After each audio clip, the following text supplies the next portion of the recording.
Now, here is my opening slash shimmy segment where I talk about the films and shows that are premiering this week.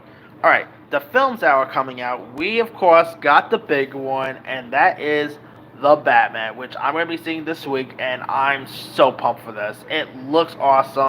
Robert Pattinson is, listen for real, he came a long way from Twilight Boy, okay? Like, forget Twilight, he's the Bat Boy, the Batman Boy, alright, people? I've been a fan of this guy for a while. Like, I know everyone always, hates him because, people were not a fan of his casting because, the Twilight guy and all. But, come on, he's been great in other stuff. Good Time, The Lighthouse. Even though I was not a fan of it, he was actually pretty good in Tenet. So, yeah, I think Rob Pattinson is going to be awesome as well. So, hopefully, he'll prove me wrong here. Anyway, now we got a couple of stuff premiering on Netflix. On Netflix, we got Against the Ice, which stars Game of Thrones star Nicola Costawato. Exploring Greenland's vast landscape for a lost map, two men must fight to survive. Based on the true story of Denmark's 1909 polar expedition. Looks really intriguing. I mean, Nicola Costawato, he hasn't really done wholly great stuff since outside of Game of Thrones. To be honest, it's such a shame because he is a really cool actor. So maybe this will be decent. Who knows? All right. Also out on Netflix, we got The Weekend Away, starring Leighton Meester. When her best friend vanishes during a girl's trip to Croatia, a woman races to figure out what happened. However, each clue yields another unsettling deception. The trailer for this looks terrible. I love Leighton Meester. She was great on Gossip Girl, and I even liked The Roommate and That's My Boy. And Single Parent, she was great in too. But man, it looks like just your typical Lifetime-based movie. Like, I am getting a bit of a Lifetime feel for this. So, could be good, I guess. Who knows? Alright, we also got a documentary called Surviving Paradise, a family tale. It is narrated by Bridgerton star Reggie John Page. And it's a doc. It explores the Avogadro Delta, a vast oasis isolated from the rest of the world by forgiving desert, which also pairs as a refuge built and maintained daily by its inhabitants. This could be intriguing. I mean, who does not love a good nature documentary? This actually feels more like those like a National Geographic documentary. So a little surprised that it didn't go to Disney Plus instead, but could be cool. Alright, on Hulu, we got a movie called Fresh, which stars Sebastian Stan, Daisy Edgar-Jones. The horrors of modern dating are seen through the eyes of a young woman who is battling to survive her new boyfriend's unusual appetites.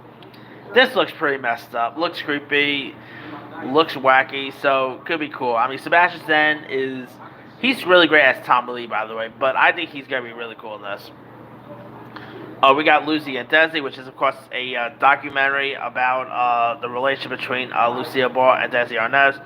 Of course, Amazon just had Being the Ricardos, which was pretty decent, so now they got a documentary of the relationship too, so it could be interesting to watch.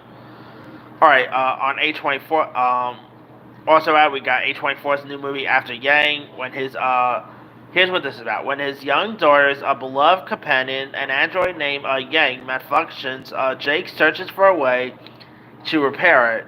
And in the process, Jake discovers the life that has been passing in front of him as he reconnects with his wife and daughter. Now, this, of course, stars Colin Farrell, who's also in The Batman, so he literally has two movies out this week. You also got Jodie Turner-Smith. Looks really intriguing to watch. Is from the same director of Columbus, so could be interesting. Alright, another day, another Bruce Willis movie, because we got A Day to Die. Yeah, now this stars Bruce Willis, Frank Grillo. Bruce Willis also just had a film out last week, too. He's been in some weird stuff lately, but here's what this is about. After killing a drug syndicate member while protecting a parolee, Connor Conley has one day to pay $2 million in reparations he doesn't have to Tyrone Pettis. He is forced to ask his own military ops crew, led by Bryce Mason, to come together and somehow get $2 million before Connor loses everyone. I'm just not too excited because it's a Bruce Willis movie, and Bruce Willis movies have not been the best lately. So yeah, this he's probably gonna get another Razzie next year for another worst Bruce Willis performance. That is so funny how he literally has his own category for the Razzies. I mean, yeah, you're in you're doing some bad stuff when you're actually a category of your own at the Razzie Awards. Okay. Anyway, we also got a French movie called Mother Smuckers, where Isaac and Subulon, two brothers in their 20s, are supremely stupid and never bored, as madness is a part of their daily lives. When they lose their mother's a beloved dog, they have 24 hours to find it, or she will kick them out. Wow, sounds interesting there. Could be cool, I guess. Movie about brotherhood, okay. Alright, also out, we got a movie called Asking for It, which stars the likes of Ezra Miller, Vanessa Hudgens, Gabrielle Sidibe, Kirstie Clemens. It's about a victim of sexual assault joins an all-female gang that targets violent frat boys and corrupt police force of human traffickers. This actually looks pretty interesting. I mean, I like the cast members. I like Vanessa Hudgens. I've always been a fan of her ever since High School Musical. So, this could be cool to watch. Alright. We got a Night Ride about a small-time criminal who tries to pull off one last drug deal with cash he borrowed from a dangerous loan shark. When the handover goes catastrophically wrong, he finds himself in a race against time to locate his missing product and get a new buyer. Looks intriguing right here. Could be cool. We got a horror film called The Change, where Kim, Mac, and Jane try to convince themselves it's paranoia, but before long, the city is beside by the change. By the time they realize an alien intelligence has merged with their neighbor, Bill, played by Candyman himself, Tony Todd, a horde of change is emerging outside the suburban home. Looks like it could be cool. I love Tony Todd, one of my favorite horror actors, so could be cool, I guess. We got a movie called Hatter Salon, which is from the same director of Omar, about a young mother who is married to a jealous man, goes to Huda Salon in Bethlehem. However, this ordinary visit turns sour when Huda blackmails the mother to have her work for the Secret Service of occupying force. Looks like it could be really intriguing there. Now, we also got West Side Story coming to Disney Plus with Drive My and the Oscar nominated film Drive My Car on HBO Max, so there's that. And now the show's out premiere this week. We got a docuseries called Worst Roommate Ever, where roommates with malevolent and sometimes violent intentions turn the lives on their unsuspecting victims into real-life nightmares. Netflix is cool with these true crime docuseries. They got a show called The Guardians of Justice, where their seemingly fearless leader, self-destruct, troubled superheroes must confront evil in the world and in themselves. Looks like an anti-version of Justice League in a weird way. Like, the character totally looks like Batman here, so nice timing for them to release this literally the same day as Batman. I mean, this looks like something that the Asylum, that company the Asylum will do. The company behind stuff like Snakes on a Train, Transmorphers, and all. Totally looks like something that they'll put out.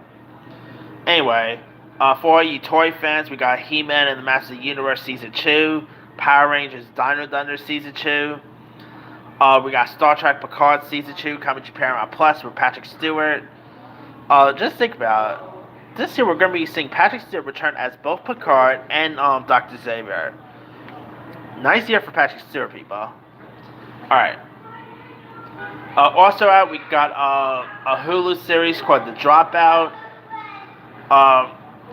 which stars Amanda Seyfried, who plays Elizabeth Holmes, and where she is found, where of course she founded the biotech company Theranos, which she claimed could reinvent a blood testing method and yield fast results with a little as a drop of blood. Looks cool. I mean, Amanda Seyfried, I've always been a fan for ever since Mean Girls, so this could be intriguing. Also on HBO Max, we got the Taurus coming, which stars Jamie Dornan, coming off of Belfast, where he plays a man who wakes up in the Australian outback with no recollection of who he is, and he must try to piece together his memory as Marilissa's figures from his past pursue him. Looks intriguing right here. Jamie Dornan, just like Robert Pattinson, Jamie Dornan is showing that he's not Christian Grey there, so could be cool. Alright. Also out, we got HBO Max's Our Flags Mean Death, which is from Taika Waititi, which featured Taika Waititi playing Blackbeard. I mean, this looks like What We Do in the Shadows, but with pirates instead of vampires, you know? You also got Fred Armisen, you got Reese Darby, Leslie Jones is in this. Looks pretty fun. Who does not love a good show about pirates? So, could be cool. Alright, we got, on HBO Max, we got a docuseries called Gaming Wall Street, which is, of course, about the, the Wall Street, of GameStop stocks, so, yeah, could be cool. Also on HBO Max, we got Little Ellen Season 2, which is a anime show about Ellen DeGeneres of all people, so cool, I guess. Now there's also, Deer Season 2 coming to Apple TV+, Central Park Season 2 coming to Apple TV+. There's also, now some of the better looking ones, TV shows coming out this week. We got Joe versus Carol, which is pretty much which is, of course, follows the rivalry between between Joe Exotic and Carol Baskin. Of course, we got Kate McKinnon playing Carol Baskin with John Cameron Mitchell playing Joe Exotic. I'm so much looking forward to checking this one out. It looks really awesome. I mean, Tiger King, with everything that went down in 2020, Tiger King was one of the most talked about things of that decade. Other than lockdowns and everything and everything else that happened. So I'm really looking forward to see where they're gonna take the series to. It does look like it could be really intriguing. On Netflix, we got Pieces of Hearst, which stars Toni Collette, about a woman who pieces together her mother's dark past after a violent attack in her small town brings hidden threats and deadly secrets to light. Looks intriguing. You got Toni Collette, who's always a given, so could be cool. Last but not least, for all you boys fans, we got The Boys presents Diabolica, which is an animated series about that does take place in the world of The Boys. Of course, this will hold us down until Boys Season 3 premieres, so cool. Looking forward to checking this one out. The trailers look really fun, so, and we do got some Boys actors, cast members coming in here, so I think this could be really intriguing to watch. Anyway, let me leave you guys. Which of these are you more interested in? Are you excited for the Batman? Are you excited for The Boys Diabolica? Are you interested in Fresh? Drop comments below. Don't forget to like, subscribe, hit that bell for more notifications. This is Simon signing off.